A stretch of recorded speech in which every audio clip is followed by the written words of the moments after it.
Good morning mga ka-Pix. Ayan. Welcome sa YouTube ni Pix Vlog for today's video. Punta sana ako ng downtown at timing maulan, so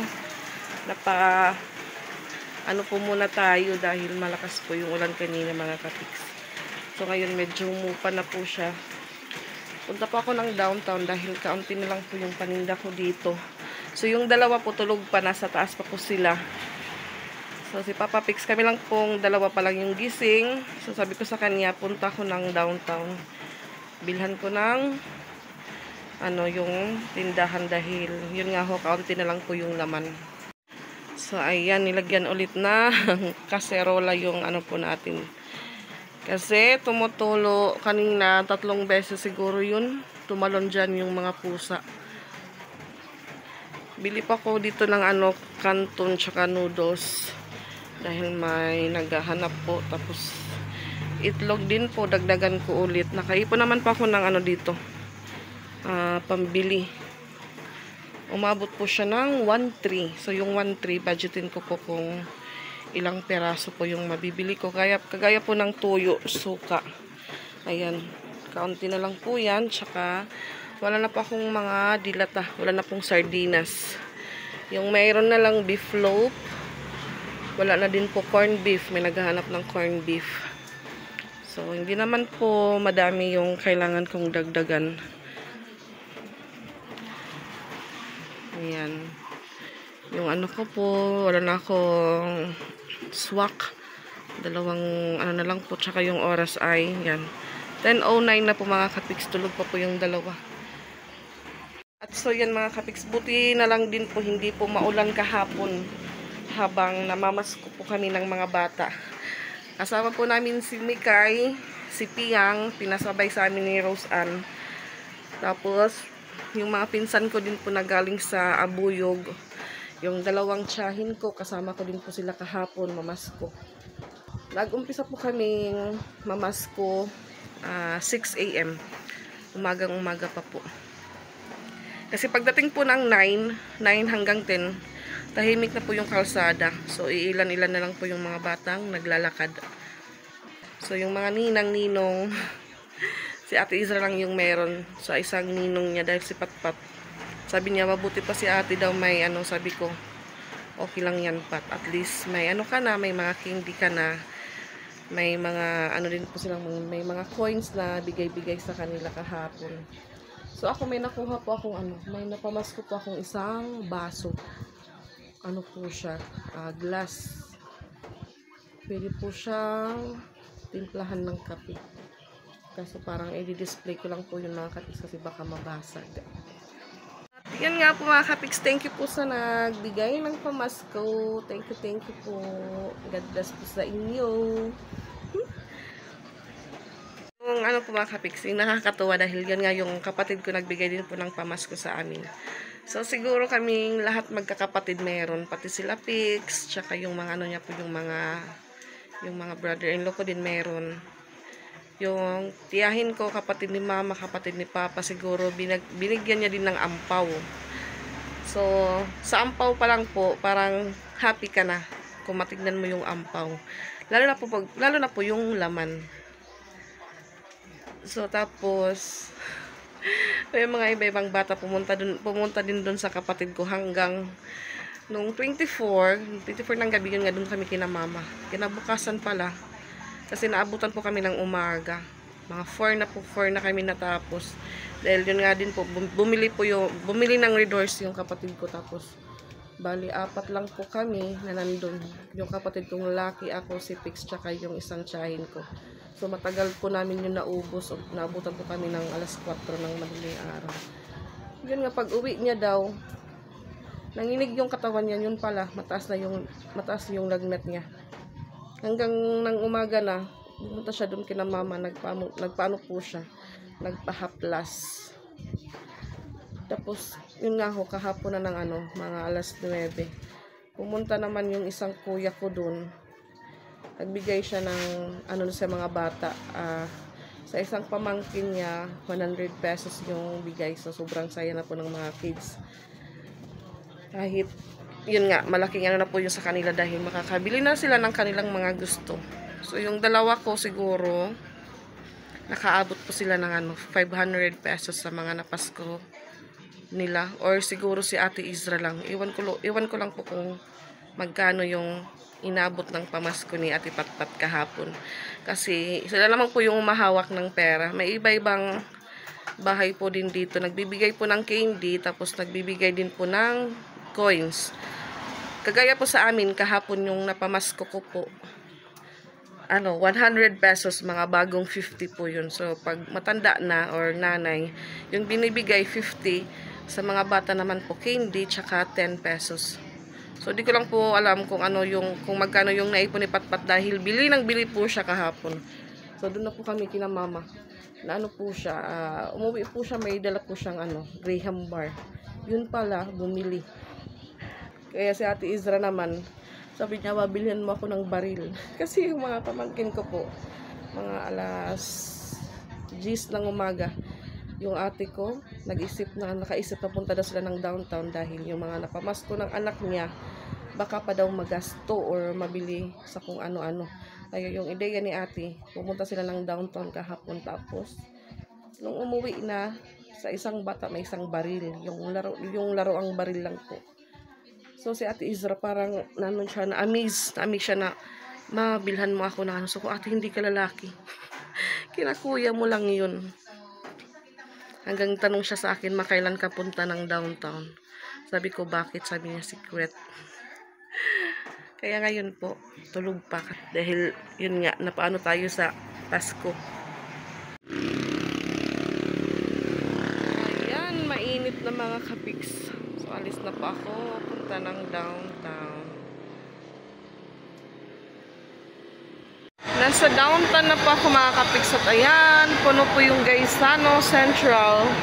So, punta muna ako ng Gaisano dahil may bibilhin po ako. Kaya maya punta po ako sa Antonina dahil dun pa ako mamili ng paninda ko mga kapiks.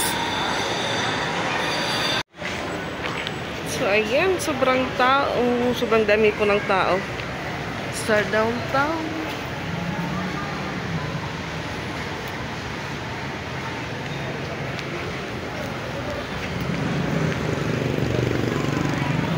Lakad ako mga kapiks papuntang Antonina para doon pa ako mamili ng pagdagdag paninda ko. Ng tao. Ay, sa Salazar. Sa Salazar Street pala ako.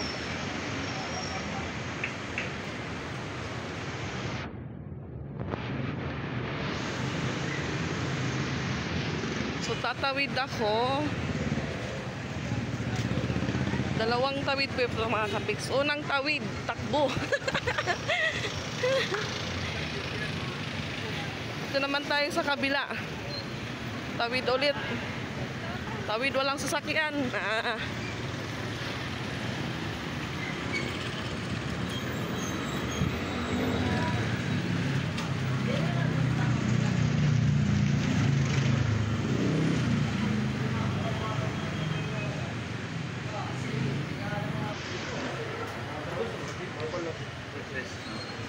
Yan, mga laruan.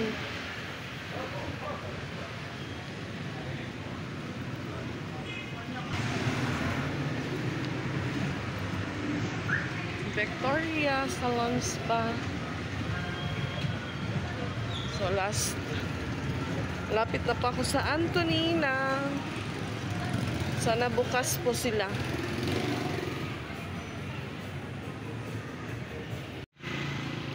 Ayan, malapit na po ako sa Antonina. Tawid na naman ako. Tawid. Antonina. Pasok ako mga kapiks. Baka may music sa loob. Tapos na po ako sa Antonina mga kapiks. Daman pa ako sa merkado. Bili pa ako ng lason at saka sibuyas. Nakulimlim na po. Tanghali na po mga kapiks dahil 11:53 na. Magta-12 na po.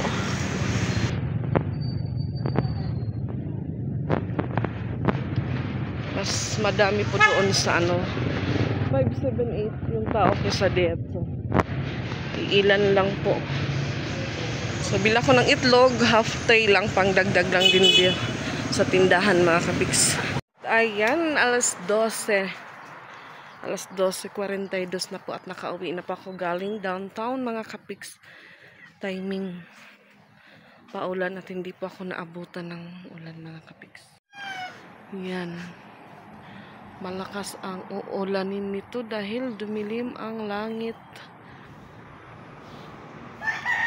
So si Papa Pix na abutan ko pong nagluluto ng ulam ngayong tanghali.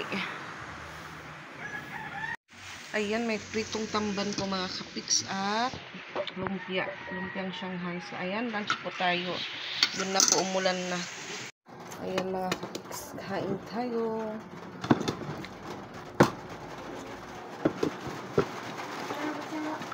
Ayan na.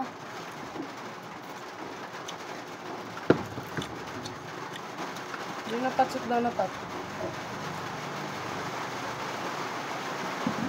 Ayan, pagdating po natin, kain na. Lunch na.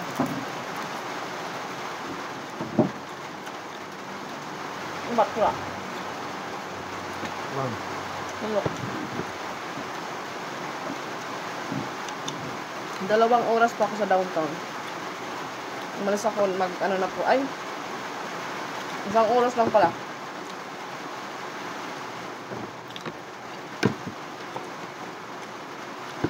Then na pa akong umalis. So 12 na pa ako nakawik.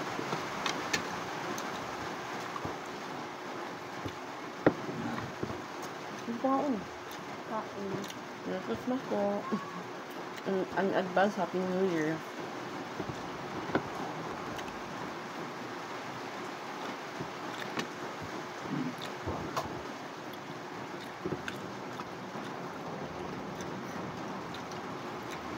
Napagod po sila lakad kahapon. Walang dalang tubig. Pati pa ako yung ano ko po, paa, sumakit.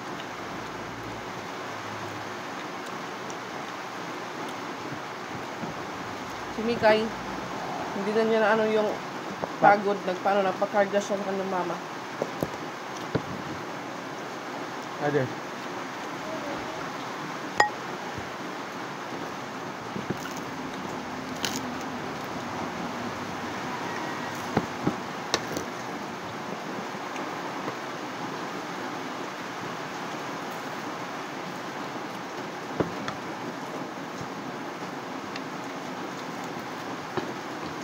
Bukas ang ulan.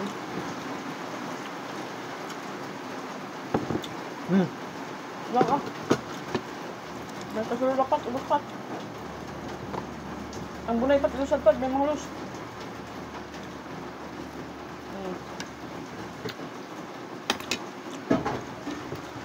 Hindi nalagay yung kaserola. Tumutulok.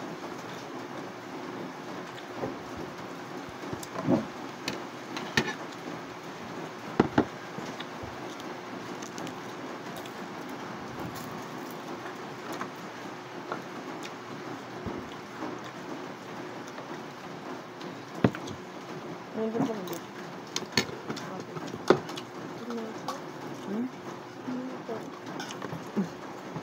Nego.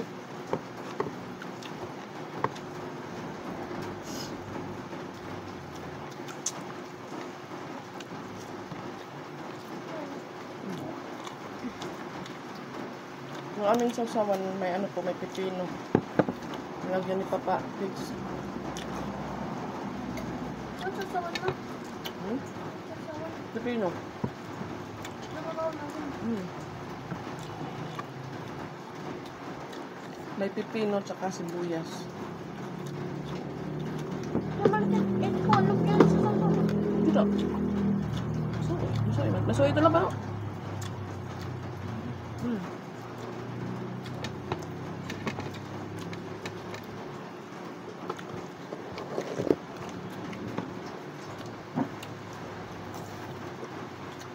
Merry Christmas. Merry Christmas.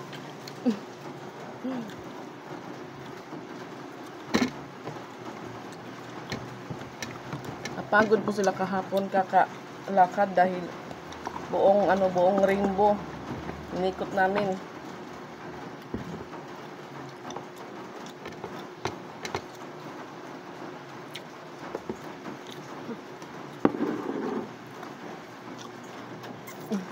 At ayan mga kapiks, nag-start na po akong mag-display ng mga pinamili ko po pang dagdag paninda. At ayan yung aking mga noodles, pancit canton, madami na naman.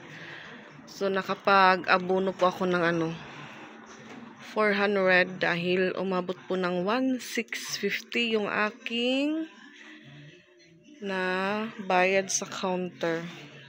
At ito lang po lahat. Yung nakamahal po dito yung kape. Tsaka medyo tumaas na po din ng tumaas na po yung mga dilata mga kapiks. So ito naman po yung nabili kong itlog, half tray lang.